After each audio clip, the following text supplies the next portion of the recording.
क्या आप जानते हैं एक मशहूर आर्टिस्ट स्कल्प्टर जिनका देशों विदेशों में एक बड़ा नाम था। अलग अलग आर्ट गैलरीज में इनके आर्ट पीसेस के एग्जीबिशन लगते थे। जैसी रहस्यों को उजागर करने वाली इनकी कलाकृतियां थीं, उससे उलट इनकी जिंदगी ही रहस्यों में समा गई। ऐसा केस जो सुलझकर भी अनसुलझा प्रतीत होता है, अधूरा सा लगता है। लगभग 11 साल बीत चुके हैं, कोर्ट का फैसला आ चुका है, फिर भी आज भी इसके बारे में बात होती है। केस के दौरान बहुत सारी चीजें सामने आई, थ्योरीज बनी, घटनाएं हुई जो केस की दिशा को बदल सकती थीं और बदल भी रही थीं। ये केस पुलिस के लिए एक बहुत बड़ा चैलेंज बन चुका था, जिसमें कहीं ना कहीं विफलता हाथ लगी। सफल तो हुए, फिर भी हारा हुआ लगता है। नमस्कार दोस्तों, तो क्या हाल चाल है आपके। आज हम बात करने वाले हैं Hema Upadhyay and Harish Bhambani case के बारे में। इस घटना की शुरुआत होती है महाराष्ट्र के मुंबई शहर में आने वाले एक वेस्टर्न सबर्ब सेंटा क्रूज इलाके से। यहीं जूहू तारा लेन के पास मित्तल ओशन व्यू करके एक लग्जरी अपार्टमेंट बिल्डिंग है। इसी बिल्डिंग के एक फ्लैट में हेमा उपाध्याय नामक एक महिला रहा करती थी। उम्र लगभग 43 साल थी 2015 के हिसाब से। ये एक जानी मानी आर्टिस्ट हैं, स्कल्प्टर हैं। इनकी कलाकृतियां, क्रिएशंस पूरी दुनिया में फेमस थे। US, UK, Japan, Singapore, Israel, Italy. ये फोटोग्राफी, स्कल्पचर, इंस्टॉलेशन, पेंटिंग्स, इन सब चीज़ों में एक्सपर्ट थीं। दुनिया भर की आर्ट गैलरीज में इनके एग्जीबिशन होते थे। लाखों करोड़ों में इनकी कलाकृतियों का ऑक्शन होता था। देखा जाए तो 2015 में ये अपने करियर की पीक पर पहुंच चुकी थीं। हालांकि इनके जीवन में काफ़ी उथल पुथल भी रहा। ये फ्लैट 2005 में हेमा और इनके पति चिंतन उपाध्याय ने 1.2 करोड़ रुपए में खरीदा था। हेमा ने 25 लाख रुपए दिए थे। ये पति पत्नी की जॉइंट प्रॉपर्टी थी। शादी से पहले हेमा उपाध्याय हेमा हिरानी थीं। इनका मायका गुजरात के वडोदरा में है। मुंबई के फ्लैट में हेमा अकेले रहा करती। इनके पति दिल्ली के शेख सराय फेज 1 में रह रहे थे। उनका मूल रूप से घर राजस्थान के परतापुर शहर में है। 11 दिसंबर 2015 फ्राइडे का दिन हेमा सुबह में समय के अनुसार अपने फ्लैट से निकलती हैं और अपने स्टूडियो या ऑफिस गईं। इनका स्टूडियो अंधेरी वेस्ट की off Veera Desai road Lakshmi industrial estate में लोकेटेड है। इनके घर में सफाई कर्मचारी, कुक इत्यादि काम करते हैं। स्टूडियो में भी हेल्पर रख रखे थे। हेमा आज के दिन थोड़ी चिंतित थीं। इन्हें एक जानकार से कॉल आया था कि तुम सावधान रहना, जीवन को नुकसान पहुंच सकता है। 11 दिसंबर की दोपहर का टाइम होगा। स्टूडियो में एक कर्मचारी या हेल्पर थे, शंकर लाल सुभार।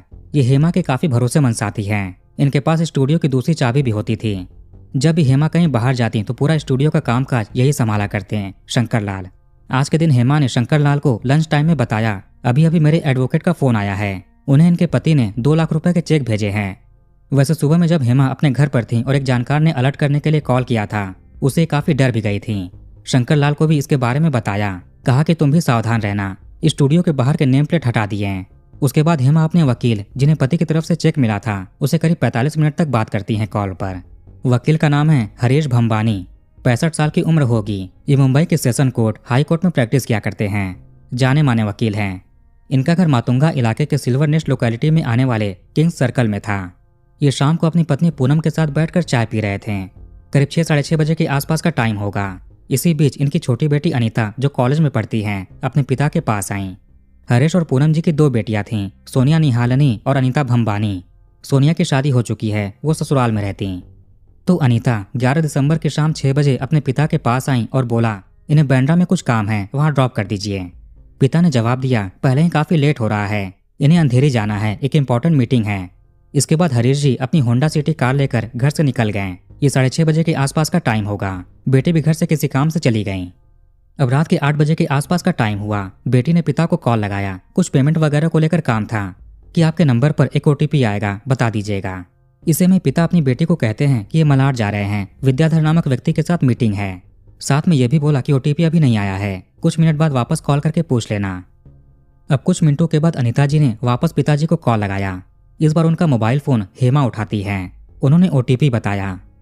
अनीता हेमा को भी अच्छे से जानती थीं, क्योंकि पिताजी की क्लाइंट हैं, कई बार घर आ चुकी हैं, मुलाकात हुई है, इसीलिए कोई टेंशन की बात नहीं थी। हरीश अपने घर से निकलने के बाद सीधे अंधेरी गए थे हेमा के स्टूडियो।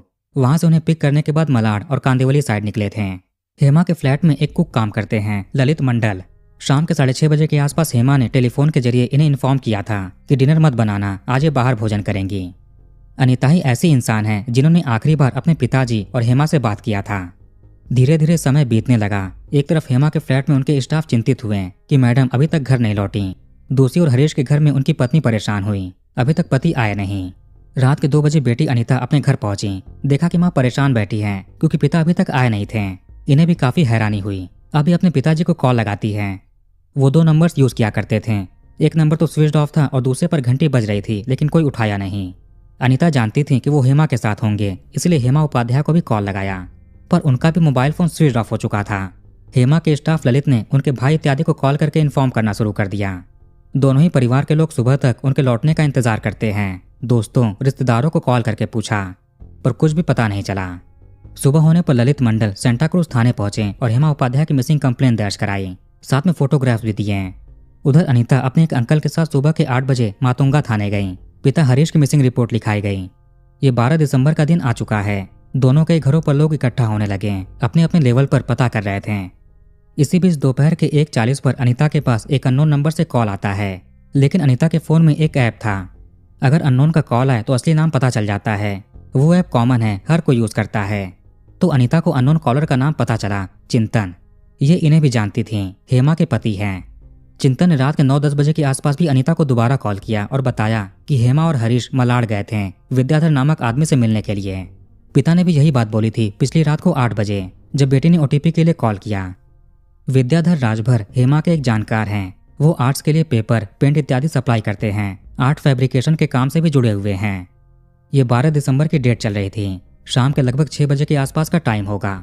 एक रैक पिकर यानी कूड़ा इत्यादि इकट्ठा करने वाले बबलू नंदलाल पटेल अलायस अनिल कांदिवली वेस्ट एरिया में घूम रहे थे। कहीं से कोई कबाड़ मिल जाए तो उसे बेचकर पैसे कमा लें। घूमते हुए क्रीमेटोरियम रोड स्थित धनुकरवाड़ी इलाके में पहुंच गए। यहीं पर एक बड़ा सा नाला है जिसमें लोग कूड़े फेंका करते हैं। अनिल ने 6:30 बजे इसी नाले में कीमती चीजें ढूंढनी शुरू कर दी, कहीं कुछ मिल जाए। तभी इनकी नजर पड़ी 2 कार्डबोर्ड बॉक्सेस पर। उनकी लंबाई एक इंसान जितनी थी, जैसे ताबूत होता है उसी आकार और साइज में वो कार्डबोर्ड बॉक्स था। दोनों ही बॉक्सेस के ऊपर सफेद पॉलिथीन रैप किए हुए थे। अनिल को इन्हें देखते ही कुछ शंका होने लगती है। ये कांदिवली पुलिस स्टेशन के इंचार्ज एपीआई अजय कुलकर्णी के पास पहुंचे। उन्हें कार्डबोर्ड बॉक्सेस के बारे में बताया। अब अजय भी अनिल के साथ नाले में देखने पहुंचे। पानी में अधिक समय तक रहने से कार्डबोर्ड थोड़ा कमजोर होकर गल भी रहा था। शायद ऊपर प्लास्टिक इसीलिए लपेटा गया हो कि अंदर पानी ना पहुंचे। ये लोग नाले में उतरकर मुआयना करने गए। जैसे ही कार्डबोर्ड के एक हिस्से को हल्का सा हटाया, हैरान परेशान हो जाते हैं। एक महिला का पैर दिख गया, यानी कि अंदर कोई महिला है। फिर तो दूसरे वाले बॉक्स में भी कोई ना कोई होगा। दोनों बॉक्सेस काफी भारी भरकम भी थे, फिर भी कूड़ों के बीच में अटके हुए ऊपर तैर रहे थे। फौरन एपीआई अजय ने कांदिवली थाने के डे ड्यूटी ऑफिसर को सूचना दी। कुछ ही देर में पूरा इलाका पुलिस और लोगों से भर जाता है।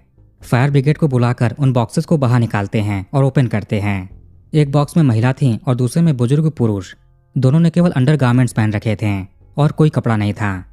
जो बुजुर्ग आदमी थे, इनकी उम्र 65 से 70 साल के आसपास लगी। इनकी आंख और मुंह पर काले टेप लपेटे हुए थे। दोनों हाथ भी टेप से पीछे करके बांधे थे, पैर भी बंधा हुआ था। वहीं महिला के साथ ऐसा कुछ भी नहीं हुआ। उनके नाक और कान से थोड़े रक्त आए हुए लगे। एम्बुलेंस में काम करने वाले एक कर्मचारी के अनुसार ऐसा तब होता है जब इंसान का पूरा शरीर पानी के अंदर चला जाए और 20-22 घंटों तक पानी में ही रहे।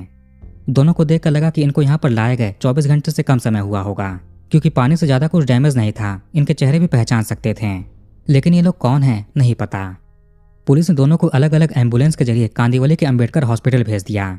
अब सबसे पहला काम था इन दोनों की पहचान पता करना, ये कौन लोग हैं।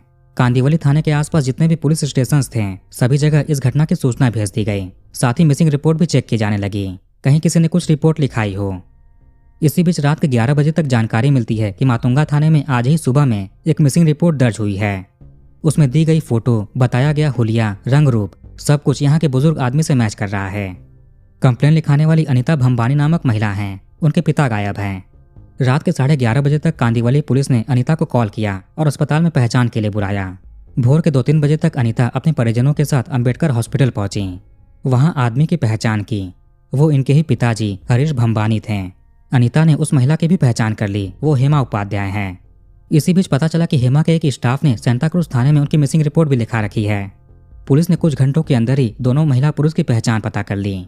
ये मामला काफी बड़ा था, हाई प्रोफाइल केस है। क्राइम ब्रांच के ऑफिसर्स को भी जांच में जोड़ा गया। हेमा और हरीश का ये हाल किसने किया और यहाँ किसने फेंका, सब कुछ पता करना है।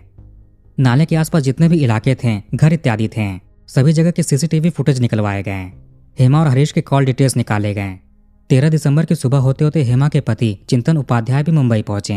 ये भी काफी दुखी थे। 13 दिसंबर के दिन ही पोस्टमार्टम जांच भी की जाती है। हरीश जी के मुंह में कपड़े का टुकड़ा भी मिला, जैसे मुंह में कपड़े भरकर और नाक पर कुछ करके सांसें रोकी गई हों। ऐसा ही कुछ हेमा के साथ भी हुआ। दोनों के ऊपर बीच बचाव करने के भी संकेत मिले। पोस्टमार्टम रिपोर्ट में दोनों के डिकम्पोज हाल में मिलने की भी बात आई। कांदिवली थाने में अननोन के खिलाफ FIR दर्ज की जाती है। हेमा की तरफ से इनके भाई मनीष हिरानी ने तहरीर दी और हरीश की तरफ से उनकी बेटी अनीता ने। हेमा का जन्म 18 मई 1972 को वडोदरा शहर में हुआ था। इनकी माताजी बीना हिरानी भी एक आर्टिस्ट हैं, तो बचपन से ही हेमा उसी माहौल में पली बढ़ी। 1992 में ये महाराजा सयाजीराव यूनिवर्सिटी बड़ौदा में एडमिशन लेती है। 1995 में पेंटिंग में BFA कंप्लीट किया, बैचलर ऑफ फाइन आर्ट्स। 1997 में मास्टर्स कंप्लीट करती है। चिंतन उपाध्याय का जन्म 18 अगस्त 1972 में हुआ। राजस्थान के परतापुर शहर में पुश्तैनी घर है। इनके पिता विद्यासागर उपाध्याय जी हैं। इनका भी कला के क्षेत्र में एक बड़ा नाम था। ये जयपुर आर्ट्स स्कूल में प्रोफेसर रह चुके हैं। अभी तो ये रिटायर्ड हैं। आपको शुरुआत में जो एक नाम बताया, विद्याधर राजभर, उनके पिता हैं वंशराज राजभर। वंशराज जी विद्यासागर जी के साथ काम किया करते थे, आर्ट फैब्रिकेशन इत्यादि का। बाद में वंशराज जी के स्वर्गवास के बाद बेटे विद्याधर ने काम को आगे बढ़ाया। वंशराज जी ने अपने बेटे का नाम विद्यासागर के नाम पर ही रखा था। वो उनसे काफ़ी इंस्पायर्ड थे, चाहते कि बेटा उनके जैसे बने। चिंतन ने भी बड़ौदा के MS यूनिवर्सिटी से ग्रेजुएशन किया। 1995 में BFA और 1997 में MFA। चूँकि हेमा और चिंतन सेम कॉलेज में पढ़े हैं, सेम कोर्स किया, सेम ग्रुप में टाइम स्पेंड करते हैं, धीरे धीरे इन दोनों की दोस्ती प्यार में बदल चुकी थी। कॉलेज के टाइम में ही एक दूसरे को डेट करने लगे। पढ़ाई पूरी होने के बाद 1998 में शादी कर ली। 31 अक्टूबर 1998 को शादी हुई थी, दोनों परिवार की सहमति से। उसके बाद ये कपल मुंबई में शिफ्ट हो जाता है। चिंता जी मल्टी डिसिप्लिनरी आर्ट प्रैक्टिशनर के रूप में उभरने लगे। 1996 से ही इनके आर्ट वर्क्स आर्ट गैलरी में लगने लगे थे। इन्होंने 2002 में हुई गुजरात की घटना पर भी आर्ट बनाया। 1995 से 1997 तक लगातार ललित कला एकेडमी से सम्मानित हुए। बहुत सारे अवार्ड्स भी अपने नाम किए। इनके क्रिएशन न्यूयॉर्क के क्रिस्टीज ऑक्शन में जाते थे। 2007 में इनका एक आर्ट पीस वहां पर $91,000 में बिका था। 75,000, $43,000 ऐसे इनकी कलाकृतियां बिकती थीं। हेमा उपाध्याय ने अपने आर्टवर्क का 2001 में पहली बार सोलो एग्जीबिशन किया मुंबई के केमॉल आर्ट गैलरी में। अपने पति के साथ कोलैबोरेशन में एक आर्ट पीस बनाया मेड इन चाइना नाम से। उसमें चाइना के खराब क्वालिटी प्रोडक्ट्स के बारे में बात की, जो साल 2000 के समय में इंडिया में काफ़ी तेज़ी से फैल रहे थे। अपनी माँ बीना जी के साथ भी कोलैबोरेट किया। इनका भी एक आर्ट पीस 2008 में न्यूयॉर्क में हुए क्रिस्टीज ऑक्शन में करीब $80,000 में बिका था। इनका फोकस हमेशा सामाजिक दिक्कतों, स्वयं जो अनुभव किया, प्रकृति में जो इंसानों की वजह से दिक्कतें होती हैं, इन सभी चीज़ों पर रहा। इन्हें भी बहुत सारे अवार्ड्स मिले। अलग अलग देशों के आर्ट गैलरीज में एग्जीबिशन लगते हैं। 2005 में ये कपल मुंबई के जुहू में एक फ्लैट परचेस करता है 1.2 करोड़ रुपीस का, जिसमें 25 लाख हेमा ने दिए। ये लोग उसी फ्लैट में शिफ्ट हो गए। दोनों अपने अपने आर्टवर्क के एग्जीबिशन, ऑक्शन इत्यादि के लिए अलग अलग देशों में ट्रैवल किया करते थे। अपनी अपनी प्रोफेशनल लाइफ में ज़्यादा फोकस था, इसीलिए धीरे धीरे दोनों एक दूसरे से दूर होते गए। हेमा के भाई मनीष हिरानी के अनुसार 2007-8 से दोनों के रिश्ते में खटास आने लगा, झगड़े होने लगे। 31 अक्टूबर 2009 जिस दिन मैरिज एनिवर्सरी थी, उसी दिन चिंतन ने डाइवोर्स नोटिस हेमा को दिया, लेकिन हेमा इनकार कर देती है। करंट टाइम की बात करें तो पुलिस CCTV कैमरों की जांच कर रही थी। एक टीम विद्याधर के बारे में पता लगाने लगी, क्योंकि उससे ही हेमा और हरीश मिलने गए थे। नाले के पास क्रीमेटोरियम रोड पर अमन स्प्रिंग सोसाइटी है। यहाँ के कैमरों की जांच करने पर एक टेम्पो दिखाई दिया, वो भी 12 दिसंबर की भोर के ठीक 3 बजे। लगा कि उसी में दोनों बॉक्सेस लेकर आए गए होंगे। पुलिस कैमरों के जरिए उसी टेम्पो की रिवर्स ट्रेसिंग करती है, कहाँ से आया होगा। हेमा और हरीश की लोकेशन भी चेक की गई, कौन कौन सी जगह ये गए होंगे, आखिरी लोकेशन कहाँ की थी, क्योंकि परिवार के अनुसार रात में मोबाइल फोन बंद हो गए थे। कैमरों के द्वारा रिवर्स ट्रेसिंग करते हुए पुलिस कांदिवली वेस्ट में आने वाले लालजीपाड़ा इलाके में पहुंची। यहीं गांधीनगर शेजार समिति के पास जैन इंटरप्राइजेस करके एक बिल्डिंग है। यहाँ की फुटेज चेक की गई, खासकर 11 और 12 दिसंबर के बीच की। वैसे इसी इलाके में दुर्गा माता समिति चौल के पास एक वेयर हाउस या वर्कशॉप है, वंशराज आर्ट्स। नाम से ही आप समझ गए होंगे कि किसका होगा, विद्याधर राजभर का है। इसके ही पिता का नाम वंशराज है। 11 दिसंबर की रात 9:44 पर विद्याधर कैमरे में टहलते हुए दिखाई दिया। 9:56 पर वापस ही अपने वेयर हाउस की तरफ जाता है। पीछे पीछे हेमा और हरीश भी चलते हुए दिखाई दिए। इसके बाद 12 दिसंबर की तारीख शुरू हुई। 12:15 AM पर लालजीपाड़ा लिंक रोड से होते हुए एक टेम्पो आता है। 1:49 से 1:52 AM के बीच 3 आदमी लालजीपाड़ा की ओर जाते दिखाई दिए। पुलिस ने इलाके में रहने वाले लोगों से फुटेज दिखाकर पूछताछ की कि आप लोग इन्हें पहचानते हैं। पता चला कि इनमें से एक विद्याधर है, दूसरा प्रदीप राजभर और तीसरा विजय राजभर। प्रदीप विद्याधर के वेयरहाउस में कर्मचारी है, नौकरी करता है, और विजय टेम्पो चालक है। विद्याधर का मूल रूप से घर उत्तर प्रदेश के वाराणसी जिले में आने वाले बड़ेगांव थाना क्षेत्र के गोसाईपुर नामक गांव में है। घर में इसकी माताजी सावित्री देवी रहती हैं। पिता वंशराज का तो 2012 के आसपास देहांत हो चुका था। 2011 में विद्याधर की शादी हुई थी। शादी के बाद 3 साल के लिए पत्नी अपने मायके चली गई। इनके में ऐसा कोई रिवाज था, शादी के बाद 3 साल तक बेटी अपने मायके में रहती है, उसके बाद बहू के रूप में विदाई होगी। ऐसे 2014 में पत्नी अपने पति के पास आ गई। विद्याधर अपनी पत्नी और मां के साथ शमशी हाउसिंग सोसाइटी कांदिवली में रहता था। पिता के जाने के बाद इसने उनका पूरा काम संभाला। ये परिवार आर्थिक तंगी से भी जूझ रहा था। जब पिता बीमार थे तब चिंतन उपाध्याय ने करीब 5 लाख रुपए हॉस्पिटल बिल के रूप में भरे थे। विद्याधर को जयपुर भेजकर फैब्रिकेशन की ट्रेनिंग कराया। इसके सबसे बड़े क्लाइंट हेमा और चिंतन ही थे। इसका काम भी ठीक ठाक चलने लगा था। पत्नी के अनुसार विद्याधर ने आर्टिफिशियल ज्वेलरी का साइड बिजनेस शुरू किया, लेकिन उसमें काफी नुकसान पहुंचता है। कर्जों में घिरने लगे। चारकोप की एक जमीन बेचकर लोन चुकाने पड़ते हैं। वैसे हेमा और हरीश की आखिरी लोकेशन चारकोप और कांदिवली वेस्ट इलाके में दिखी थी, यानी जहां पर विद्याधर का वेयर हाउस है। बिजनेस के लिए विद्याधर ने अलग अलग लोगों से कर्जे भी लिए। मां सावित्री के अनुसार चिंतन से 6 लाख रुपए लिए थे, लेकिन बाद में अकाउंट सेटल कर लिया था। मीडिया के अनुसार हेमा से करीब 2 लाख रुपए लिए थे। बाद में यह बात भी है कि हेमा ने विद्याधर से कुछ मटेरियल्स मंगाए उधारी में कि बाद में पैसे दे देगी। ऐसे हेमा पर करीब 5,20,000 रुपए बकाया हो गया था। विद्याधर के वेयरहाउस में जितने भी कर्मचारी काम करते थे सबका पता लगाया गया। पुलिस विद्याधर के घर पहुंची, जहां केवल उसकी पत्नी और 1.5 महीने की बेटी थी। पत्नी ने बताया कि माताजी गांव गई है। पति विद्याधर 11 दिसंबर की रात से घर नहीं लौटे हैं। इन्हें लगता है कि वो माताजी को लिवाने गांव गए होंगे। असल में विद्याधर फरार था, साथ में उसके साथ काम करने वाले भी गायब थे। इन्फॉर्मेशन के आधार पर 13 और 14 दिसंबर के बीच मुंबई पुलिस की एक टीम फ्लाइट से वाराणसी रवाना हुई। यूपी एसटीएफ भी एक्टिव होती है, Uttar Pradesh special task force. Information मिली थी कि विद्याधर और शिव कुमार राजभर, जो विद्याधर का ही रिश्तेदार है, भाई लगता है, दोनों वाराणसी के लिए निकले हैं। दोनों ही एक केस में संदिग्ध आरोपी हैं। 14 दिसंबर के दिन ही मुंबई पुलिस और यूपी एसटीएफ ज्वाइंट ऑपरेशन चलाकर बड़ेगांव थाना क्षेत्र के बसनी नामक गांव के बस स्टॉप से शिव कुमार को पकड़ लिया। इसकी तलाशी लेने पर पुलिस को हेमा और हरीश से जुड़े ढेर सारे कार्ड्स मिले। हेमा उपाध्याय के 3 HDFC debit card, 1 blue card, 2 jet Airways card, ऐसे उनके 12 कार्ड्स बरामद हुए। हरीश भंबानी जी के 4 HDFC card, 1 SBI card, 1 city bank card, 1 bank of Maharashtra card, 1 gym खाना कार्ड, ऐसे इनके भी 12 कार्ड्स मिले। टोटल 24 कार्ड्स बरामद हुए। अब उनके सामान शिव कुमार के पास कैसे आए? एक माइक्रोमैक्स मोबाइल फोन भी बरामद हुआ। पुलिस इसको बड़ेगांव थाने लेकर जाती है लीगल कार्रवाई के लिए।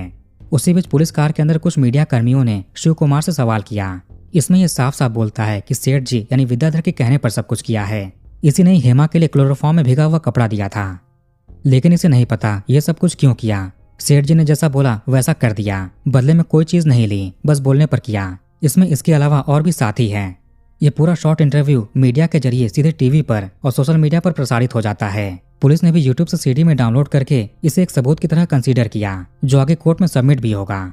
इसे यूपी से मुंबई लाना है, ट्रांजिट रिमांड चाहिए। वाराणसी चीफ जुडिशियल मजिस्ट्रेट के सामने इसकी पेशी होती है। जज के सवाल पूछने पर शिव कुमार ने कन्फेस कर लिया कि घटना अंजाम दिया है। इसके बाद मुंबई पुलिस इसे ट्रेन से मुंबई लाती है।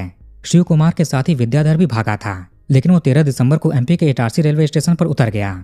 उसने कहा कि वो मुंबई वापस जाकर सरेंडर करेगा, लेकिन उसने ऐसा नहीं किया। वो बस शिव कुमार को चकमा देना चाहता था कि अगर ये पकड़ा जाए तो इसका पता ना बता सके। विद्याधर की वजह से ही ये केस अधूरा लगता है। इसके बारे में आगे बात करते हैं। 15 दिसंबर की तारीख शुरू होती है। 12:15 AM पर पुलिस को मुखबिरों से टिप मिलती है कि कुछ संदिग्ध लोग कांदिवली के रिलायंस एनर्जी ऑफिस के पास घूम रहे हैं। पुलिस की टीमें मुखबिर के इशारे पर 1:30 बजे के आसपास लोकेशन पर पहुंची। यहाँ से 3 लोग पकड़े गए, विजय राजभर, प्रदीप राजभर, आजाद राजभर। विजय की तलाशी लेने पर एक mobile phone, 2 SIM card, purse में 10 और 20 रुपए के एक नोट यानी टोटल 30 रुपए और आधार कार्ड बरामद हुआ। प्रदीप की तलाशी में 170 रुपीज मिले, आधार कार्ड, ट्रेन टिकट जो 4 दिसंबर का जयपुर टू बांद्रा था, एक चाबी, सैमसंग मोबाइल फोन और सिम कार्ड सीज किए गए। आजाद के पास से कुछ नहीं मिला। वैसे इसकी उम्र 18 साल से कम थी, इसीलिए इसको बाल सुधार गृह भेजते हैं। इस पर अलग से कार्रवाई करनी पड़ेगी। 16 दिसंबर तक पुलिस ने शिव कुमार की गिरफ्तारी को भी पब्लिक कर दिया। एक आर्टिस्ट यानी हेमा उपाध्याय और एक वकील हरीश भंबानी, इनकी मुलाकात कैसे हुई, ये कैसे मिले? हेमा और चिंतन के बीच 2007-8 से झगड़े शुरू हो गए थे। इनके पास एक पेट डॉग भी था। चिंतन उसे अपने फैमिली होम लेकर चला जाता है। इसके चलते गुस्से में हेमा ने गली के 2 स्ट्रे डॉग्स को घर में रख लिया। झगड़ों के चलते एक ही फ्लैट में दोनों अलग अलग रूम में रहते हैं। हेमा मास्टर बेडरूम में और चिंतन गेस्ट रूम में। बात 2010 की है। हेमा के डिवोर्स नोटिस इग्नोर करने के बाद चिंतन ने उत्पीड़न के आधार पर डिवोर्स केस फाइल कराया, जिसमें बताता है कि हेमा बच्चों को जन्म नहीं देना चाहती, नॉनवेज खाना बनाती है जो उनकी फैमिली वैल्यूज के खिलाफ है, घर में नौकरों के सामने इनकी बेइज्जती करती है, वेस्टर्न कपड़े पहनती है। बैंड्रा फैमिली कोर्ट में यह मुकदमा गया। डिवोर्स केस फाइल करने के बाद भी दोनों सेम फ्लैट में रहते हैं। जॉइंट प्रॉपर्टी है, एक छोड़ेगा तो दूसरा कब्जा कर सकता है। बाद में चिंतन दिल्ली शिफ्ट हो जाते हैं, लेकिन कोर्ट हियरिंग्स पर मुंबई आते रहते हैं और सेम फ्लैट में रुकते हैं। हेमा ने जो 2 कुत्ते पेट बनाए थे उसको लेकर भी अजीब किस्सा है। 20 जुलाई 2012 की बात होगी। हेमा अपने फ्लैट में थी, चिंतन नहीं थे। चिंतन जिस कमरे में रहते थे उसका दरवाजा खुला हुआ था। घर के नौकर ने उनके कमरे की दीवार पर देखकर हेमा को अजीब इशारा किया। जब हेमा पति के रूम की दीवार देखती है तो पैरों तले जमीन खिसक गई। मीडिया के अनुसार कथित तौर पर चिंतन ने अपने रूम की दीवार पर हेमा को उसके दोनों पेट के साथ अश्लील तरीके से पेंटिंग बनाई थी। तस्वीरें देखने के बाद हेमा सदमे में आ गई। घर के नौकर भी इनको अजीब तरीके से देखने लगे थे। चिंतन कमरे के दरवाजे हमेशा खुला रखता, जब हेमा के फ्रेंड्स घर पर आते तो और खुला रख देता ताकि वो भी देखें और हेमा की बेइज्जती हो।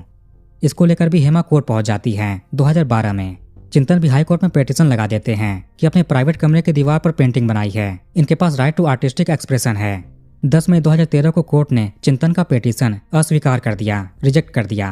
कहा कि आपके रूम में डोमेस्टिक स्टाफ, ड्राइवर और दूसरे लोग भी जा सकते हैं, इसलिए तस्वीरों को हटाना पड़ेगा। फिर चिंतन सुप्रीम कोर्ट पहुंच गए। सुप्रीम कोर्ट ने हाई कोर्ट के फैसले पर स्टे ऑर्डर लगा दिया कि चिंतन की प्राइवेट जगह है, जो चाहे वो बना सकते हैं। हालांकि बाद में 9 जनवरी 2025 को यानी हेमा हरीश की घटना के 9-10 साल के बाद पिटीशन को ही डिसमिस कर दिया कि पॉइंटलेस है, हेमा तो रही नहीं। खैर 2010 में जो डिवोर्स केस फाइल किया था वो 4 साल तक बैंड्रा सिविल कोर्ट में चलता है। 2014 में डिवोर्स ग्रांट कर दिया गया, लेकिन वो फ्लैट किसके पास जाएगा ये बात चल रही थी। साथ में चिंतन को लगभग 16 लाख रुपए बकाया खर्चों के रूप में भुगतान करने का आदेश दिया। इसी में हेमा हाई कोर्ट में अपील करते हुए 2 लाख रुपए पर मंथ एलिमनी की डिमांड करती है। 28 अक्टूबर 2015 को यानी घटना से करीब 4 महीने पहले हाई कोर्ट का भी फैसला आया, जिसमें कोर्ट ने 40,000 रुपीज हेमा को भेजने का आदेश दिया कि चिंतन हर महीने भेजेगा। हेमा की तरफ से जो वकील पैरवी कर रहे थे उनका ही नाम है हरीश भंबानी। हरीश अपने 2 भाइयों में सबसे छोटे हैं। रमेश और गोपे बड़े भाई हैं। रमेश इत्र या परफ्यूम का बिजनेस करते हैं, जबकि गोपे जी रिटायर्ड पायलट हैं, अब स्टूडेंट्स को पढ़ाते हैं। इनके बेटे भी एक पायलट हैं। हरीश के जाने के बाद यही लोग उनकी फैमिली की जिम्मेदारी लेते हैं। इधर 16 दिसंबर को विजय राजभर पुलिस को कांदीवली के चारकोप इंडस्ट्रियल एस्टेट के पास ले गया, जहां एक होंडा सिटी कार और टेम्पो खड़ी थी। पुलिस दोनों व्हीकल्स को सीज करके चारकोप पुलिस स्टेशन भेज देती है फॉरेंसिक जांच के लिए। इसी दिन कांदीवली में स्थित विद्याधर के वेयर हाउस गए। वहां पर एक दुपट्टा पड़ा हुआ था जिस पर रक्त के अंश थे, साथ में कुछ कार्डबोर्ड भी पाए गए। बाद में जब फॉरेंसिक जांच हुई तो पता चला कि दुपट्टे पर रक्त के अंश हरीश जी के थे। 17 दिसंबर को कैमरों की फुटेजेस सीज की जाती है। आरोपियों से भी पूछताछ चल रही थी। 18 दिसंबर को फॉरेंसिक टीम ने होंडा सिटी कार की जांच की। उसमें फ्रंट पैसेंजर सीट पर 2 सिम कार्ड मिले, ड्राइवर की सीट पर बाल के टुकड़े पाए गए, बैक सीट पर कुछ लंबे बाल मिले। बाद में पता चला कि ये बाल विजय और प्रदीप के थे, यानी कि वही दोनों कार को यहाँ पर लाकर पार्क किए होंगे। टेम्पो के अंदर भी कुछ बाल के टुकड़े मिले और रक्त के अंश लगे कार्डबोर्ड शीट मिली। 18 दिसंबर को शिव कुमार पुलिस को लालजी पाड़ा स्थित मनोज नामक व्यक्ति की दुकान पर ले गया। शिव कुमार अंदर जाकर एक मूर्ति की तरफ इशारा करता है। बैग के अंदर एक अंगूठी मिली जो हेमा उपाध्याय की थी। घटना अंजाम देने के बाद शिव कुमार ने उनसे निकाल लिए थे और यहाँ छिपाया था। 19 दिसंबर को इन्वेस्टिगेटिंग ऑफिसर ने विद्याधर की मां सावित्री जी के स्टेटमेंट रिकॉर्ड किए। विद्याधर अभी पकड़ा नहीं गया था। पुलिस उसके फैमिली मेंबर्स और जानकारों पर नजर रखे थी। कभी ना कभी किसी से कांटेक्ट करेगा। वो जहां जहां जा सकता है या जाता है सब कुछ पता करते हैं। सावित्री जी के फोन में विद्याधर के 3 नंबर सेव थे। 13 दिसंबर के दिन सावित्री अपने भांजे बहादुर राजभर के साथ गांव में बैठी हुई थी। तभी विद्याधर ने अपनी मां को कॉल किया। उस टाइम वो इटारसी में था। उसने मां से कॉल पर बोला कि चिंतन सर के कहने पर हेमा मैडम के साथ ऐसी घटना अंजाम दी है, साथ में उनके वकील को भी खत्म करना पड़ा। अब चिंतन इसे डरा धमका रहे हैं। बेटे ने यह भी कहा कि मुंबई आकर सरेंडर करेगा। माँ तुम भी गाँव से मुंबई चली आओ। ये सब बातें सुनते ही माँ की तबीयत खराब हो गई थी। भांजा और बाकी लोग इन्हें अस्पताल लेकर गए। यह पहली बार था जब विद्याधर की मां के कहने पर संदेह हेमा के पति पर भी गया। हालांकि क्राइम ब्रांच के ऑफिसर्स का संदेह उन पर पहले भी हुआ था। उन्होंने 9 दिन लगातार चिंतन से पूछताछ की। घटना के समय चिंतन दिल्ली में थे। 11 दिसंबर की वारदात है। कॉल डिटेल से पता चला कि विद्याधर से इनकी घटना से पहले कई बार बातचीत हुई है। इस पर चिंतन जवाब देते हैं कि वो उनके साथ काम करता है, हमेशा बातचीत होती रहती है, कभी कुछ ऑर्डर देना पड़ता है। चिंतन 13 दिसंबर को दिल्ली से मुंबई आए और हेमा के अंतिम संस्कार में भी शामिल हुए। 19 दिसंबर को विद्याधर के कजन बहादुर राजभर ने स्टेटमेंट दिया। ये वही कजन है जिसके साथ सावित्री जी बैठी हुई थी। ये भी विद्याधर के वेयर हाउस में काम करते हैं, लेकिन गांव आए हुए थे। 12 दिसंबर के दिन चिंतन ने बहादुर को कॉल किया और विद्याधर के बारे में पूछा। फिर 1 घंटे के बाद वापस कॉल करके पूछा। चिंतन ने बोला कि स्कल्पचर्स का काम पेंडिंग है, इसी सिलसिले में विद्याधर से बात करनी है, करा दो। फिर 13 दिसंबर के दिन विद्याधर ने स्वयं अपनी माँ को कॉल करके सब कुछ कन्फेस किया और बोला कि चिंतन के कहने पर सब कुछ किया है। सावित्री जी का ये बयान एक्स्ट्रा जुडिशियल कन्फेशन के तहत दर्ज हुआ, लेकिन कोर्ट इसे खारिज कर देती है, कंसीडर नहीं किया। विद्याधर की वाइफ का कहना था कि 11 दिसंबर की रात पति घर पर नहीं लौटे, लगा कि माँ जी को लिवाने के लिए गाँव गए होंगे। घर में टीवी नहीं है तो न्यूज में क्या चल रहा है नहीं पता। 1-2 दिन के बाद पति विद्याधर ने पत्नी को कॉल किया और बोला कि तुम अपने मायके चली जाओ माता पिता के पास। पत्नी ने ऐसा कहने की वजह पूछी, लेकिन वो कोई जवाब नहीं देते, फोन कट गया। यही आखिरी बार पत्नी से बात हुई थी। 20 दिसंबर को पुलिस की अलग अलग टीमें हेमा के ऑफिस और फ्लैट में तलाशी लेने गईं। फ्लैट के दोनों कमरों से एक एप्पल लैपटॉप मिले। चिंतन के कमरे में कुछ स्केचेस और डायरीज मिले। 21 दिसंबर को प्रदीप पुलिस को अपने साथ लालजी पाड़ा दुर्गा माता श्रेजार समिति चौल रूम नंबर 141 ले गया। छत पर कुछ सामान छिपाए हैं। पड़ोस के घर जो रमेश चौरसिया जी का है, उनके छत से होते हुए आरोपी के बताए गए छत पर गए। यह एक प्लास्टिक बैग में कुछ सामान पड़े हुए थे, जिसमें ग्रीन कलर का गंदा कपड़े का टुकड़ा मिला, एडेसिव टेप और बबल रैप में लिपटा हुआ एक बॉटल मिला जिसमें केमिकल थे। ये सब कुछ घटना में यूज हुआ था। क्राइम ब्रांच ने चिंतन को पूछताछ के बाद जैसा ही छोड़ा, 22 दिसंबर को कांदिवली पुलिस इन्हें अरेस्ट कर लेती है। अभी तक टोटल 5 लोग अरेस्ट हुए। विजय राजभर, प्रदीप राजभर, शिव कुमार राजभर, चिंतन उपाध्याय और एक 18 साल से कम का है। 23 दिसंबर को मेट्रोपॉलिटन मजिस्ट्रेट के सर्च वारंट के आधार पर मुंबई पुलिस दिल्ली पहुंची। मालवीय नगर की लोकल पुलिस की हेल्प से चिंतन के घर की तलाशी लेते हैं, जहां iPad, hard disk, memory card, sketches, diaries मिली। चिंतन को डायरी लिखने का भी शौक था। एक डायरी में तो इसने अपनी पत्नी को लेकर फ्रस्ट्रेशन, कानून से भरोसा उठ चुका है, ऐसी सब बातें लिखी थी। 24 दिसंबर को विजय पुलिस को गांधीनगर के एक गोडाउन ले गया, जिसे 11 महीने के लिए विद्याधर ने किराए पर लिए थे सामान रखने के लिए। यह अमीनुल्लाह शेख नामक आदमी का है, उनसे ही प्रॉपर एग्रीमेंट बनवाकर लीज पर लिए थे। इसी गोडाउन में घटना में यूज किए गए कार्डबोर्ड पाए गए। पुलिस ने अमीनुल शेख से विद्याधर के पैन कार्ड की फोटोकॉपी और बाकी दूसरे डॉक्यूमेंट्स इकट्ठा किए। किराए पर लेते समय इन डॉक्यूमेंट्स की जरूरत पड़ी होगी, जिसे विद्याधर ने अली शेख को दिए होंगे। पुलिस कड़ी से कड़ी जोड़ना शुरू करती है। हेमा के जो सर्वेंट हैं शंकरलाल सुभार, दिसंबर 2015 में स्टूडियो के अंदर कुछ आर्टवर्क का काम चल रहा था। 2 दिसंबर को मैडम हेमा स्टूडियो आई, थोड़ी परेशान लगी। उन्होंने कहा कि चिंतन मुंबई आया है। 3 दिसंबर को कोर्ट हियरिंग है उसी सिलसिले में। फिर 4 दिसंबर को हेमा स्टूडियो आई। स्टाफ को बोला कि नेक्स्ट हियरिंग 18 दिसंबर को होगी। शंकर लाल के अनुसार हेमा काफी परेशान दिख रही थी, क्योंकि चिंतन फ्लैट में रुका हुआ है। दिन भर वो घर पर रहता है, रात को चला जाता है, फिर नशे में धुत होकर देर रात को लौटता है। उसके पास घर की चाबी है, फिर भी बेल बजाता है। फिर 8 दिसंबर को चिंतन वापस दिल्ली के लिए निकल जाते हैं। जाते समय हेमा को उन्होंने 3 बार बाय बाय बाय बोला था। उस टाइम कुक ललित मंडल ने भी देखा। चिंतन का बिहेवियर थोड़ा अजीब लगा। एक उबर ड्राइवर है रमेश प्रताप सोनी। 8 दिसंबर के दिन इन्होंने high Phoenix mall lower Parel के पास से एक पैसेंजर को पिक किया। उनकी बुकिंग थी। उन्हें चेंबूर लेकर गए और गुलाब हाउसिंग सोसाइटी के पास ड्रॉप कर दिया। उस दौरान ड्राइवर और पैसेंजर के बीच बहस हो गई थी कि इतना लंबा रास्ता क्यों लिया, लेट कर दिया। वो पैसेंजर चिंतन उपाध्याय थे। पुलिस के फोटो दिखाने पर उबर ड्राइवर ने पहचान लिए। एक और उबर ड्राइवर है मोहम्मद शेख। 8 दिसंबर की रात 8 बजे इनके पास बुकिंग आई थी। चेंबूर से पैसेंजर पिक करके 9 बजे डोमेस्टिक एयरपोर्ट ड्रॉप करते हैं। वैसे चिंतन ने अपने एक जानकार संजीव खंडेकर को टेक्स्ट मैसेज किया था, वो भी शाम के 5 बजे, कि स्टूडियो से मुंबई एयरपोर्ट के लिए निकल गए हैं। पर उबर ड्राइवर ने इन्हें रात के 9 बजे डोमेस्टिक एयरपोर्ट छोड़ा। फिर ये 4 घंटे बीच में कहाँ गायब रहे। 22 दिसंबर को आरोपी प्रदीप पुलिस को अपने साथ चेंबूर के भक्ति भवन बस स्टॉप के पास एक फुटपाथ पर ले गया। इसी स्पॉट पर 8 दिसंबर की शाम इन लोगों ने मीटिंग की थी, जिसमें चिंतन, प्रदीप, विजय, शिव कुमार और विद्याधर शामिल हुए थे। पुलिस ने सभी आरोपियों के सीडीआर निकाले, कॉल डिटेल रिकॉर्ड। 8 दिसंबर को चिंतन का मोबाइल फोन चेंबूर में ऑफ हुआ, फिर जुहू आते ही ऑन हो गया। सिमिलर तरह से बाकी आरोपियों का भी फोन ऑफ और ऑन हुआ। जिस वेयरहाउस में घटना अंजाम दी गई थी, वहां पर प्रदीप, विद्याधर, शिव कुमार, हेमा, हरीश सभी के मोबाइल फोन सेम लोकेशन पर दिख रहे थे, यानी सभी एक साथ थे। घटना से एक दिन पहले 10 दिसंबर को चिंतन ने अपने फेसबुक अकाउंट पर एक पोस्ट किया, जिसमें सॉन्ग लगाया अलविदा अलविदा। इसने ऐसा क्यों किया? अलविदा सॉन्ग किसके लिए है? चिंतन को थाने के कंप्यूटर में लॉगिन कराकर उसके स्क्रीनशॉट लिए गए सबूत के लिए। मुकुंद यादव करके एक होटल मैनेजर हैं, जो जयपुर में होटल गंगा में काम करते हैं। 2 दिसंबर को विद्याधर के नाम से होटल में बुकिंग हुई थी, रूम नंबर 106। यहाँ प्रदीप राजभर और विजय राजभर भी आए थे। 2 दिन रहे, फिर 4 दिसंबर को चेकआउट कर दिया। जयपुर से बैंड्रा निकल गए। जब तक ये लोग जयपुर में रहे तब तक मोबाइल फोन बंद रखा। हो सकता है कि ये लोग होटल में मीटिंग कर रहे हो। अगर आपको याद हो तो प्रदीप के पकड़े जाने पर उसके पास से Jaipur to Bandra train ticket मिला था, वो भी 4 दिसंबर का। प्रदीप ने होटल में आधार कार्ड दिए और विजय ने ड्राइविंग लाइसेंस दिए आईडी के रूप में। हेमा उपाध्याय को घटना के पहले लगभग 3 दिनों से 9, 10 और 11 दिसंबर तक कॉल आ रहे थे। ये कॉल विद्याधर महिंद्रा गुप्ता के साथ मिलकर कर रहा था। यहाँ महिंद्रा गुप्ता चिंतन का कुक है। इसके पास चिंतन की दूसरी महिलाओं के साथ संबंध के एविडेंस हैं, कुछ वीडियोस हैं। ये तुमको देना चाहता है। इसे कोर्ट केस में फायदा होगा, एलिमनी के पैसे बढ़ सकते हैं। एविडेंस देने के बदले में 2 लाख देना होगा। वैसे वो महिंद्रा गुप्ता कोई और नहीं बल्कि प्रदीप राजभर था। हेमा को बहला फुसला कर लाने के लिए चालें चली जा रही थी। हालांकि बाद में पुलिस को जांच के दौरान ऐसे कोई फोटो वीडियोस नहीं मिले जिसमें चिंतन का किसी महिला के साथ संबंध हो। हेमा महिंद्रा गुप्ता को मिलने के लिए मना कर रही थी। फिर 11 दिसंबर के दिन चिंतन हेमा के वकील हरीश भंबानी को 2 लाख रुपए का चेक भेज देता है कि हेमा को ट्रांसफर कर देना। ट्रांसपेरेंसी के लिए वकीलों के जरिए ट्रांजैक्शन होते थे।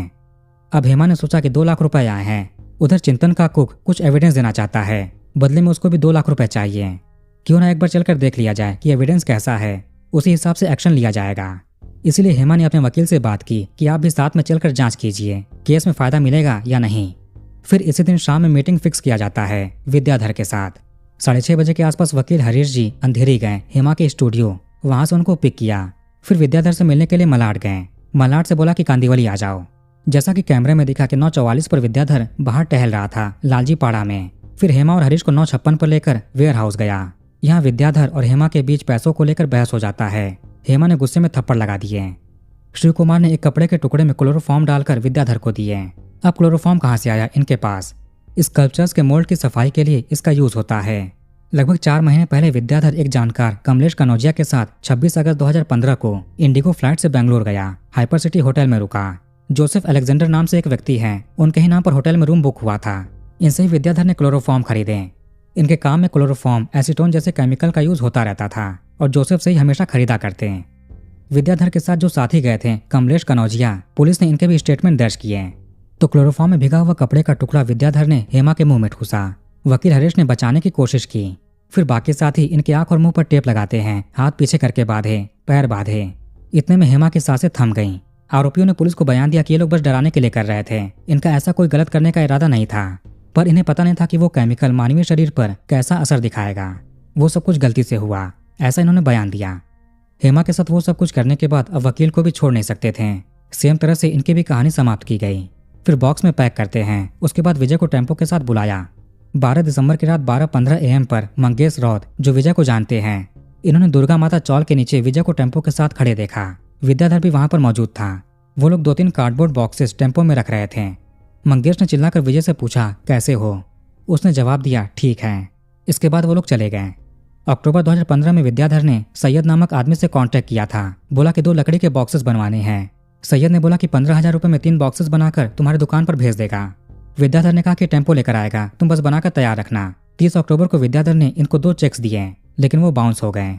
घटना अंजाम देने के बाद आरोपियों ने दोनों को कार्डबोर्ड बॉक्सेस में पैक किया, वही बॉक्सेस जिसमें हेमा अपने आर्टवर्क पैक किया करती थी।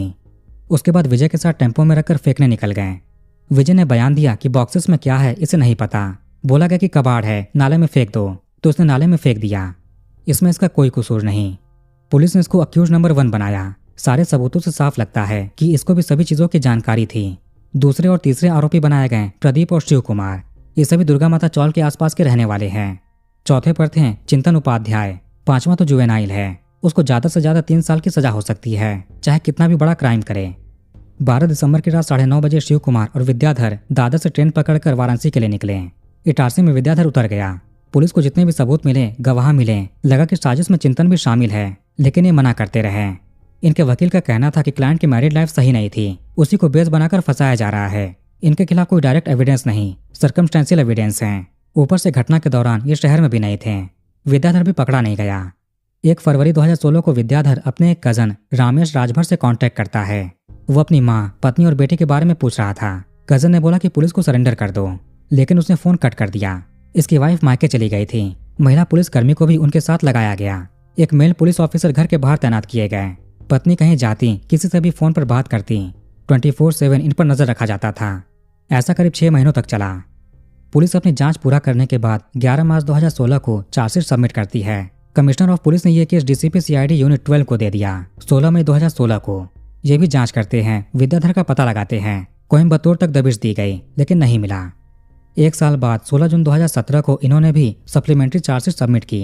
करीब 54 गवाह प्रोसिक्यूशन की तरफ से गवाही देते हैं। चिंतन ने कई बार बेल की अर्जी लगाई लेकिन रिजेक्ट हो गई।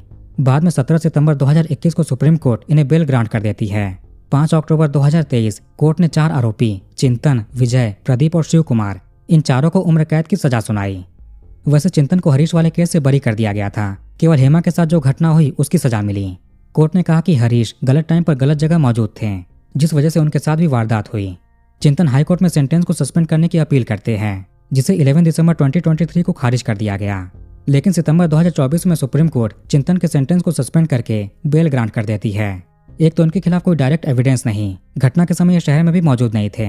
फिलहाल चिंतन जेल से बाहर है। पुलिस ने घटना के पीछे का मोटिव बताया वो मुंबई का फ्लैट जो हेमा को चाहिए थे। कोर्ट में केस चल रहे थे, हर महीने एलिमनी देनी पड़ रही थी। इनकी डायरी में भी पत्नी के प्रति नफरत की बातें मिली। उन्हीं सब चीजों से परेशान होकर कथित तौर पर विद्याधर से वो घटना कारित कराया। प्रदीप के अनुसार 2 लाख रुपए की बात हुई थी, बाद में 20 लाख रुपए और देंगे, लेकिन ये सुपारी वाली बात साबित नहीं हो पाई। और तो और विद्याधर का भी हेमा पर 5,20,000 रुपए बकाए थे। उसको लेकर भी विद्याधर के अंदर फ्रस्ट्रेशन हो गया होगा। ऐसी कई सारी थ्योरीज बाहर आती है। विद्याधर का सबसे आखिरी बार 2017 में गुवाहाटी में लोकेशन मिला। ये 2026 चल रहा है, आज तक पकड़ा नहीं गया। मीडिया और पुलिस का कहना है या तो इसकी भी कहानी समाप्त हो चुकी है क्योंकि यही राज जानता था, या फिर अपना हुलिया बदलकर, पहचान बदलकर दूसरे देशों में रह रहा है, जैसे कि बांग्लादेश या नेपाल।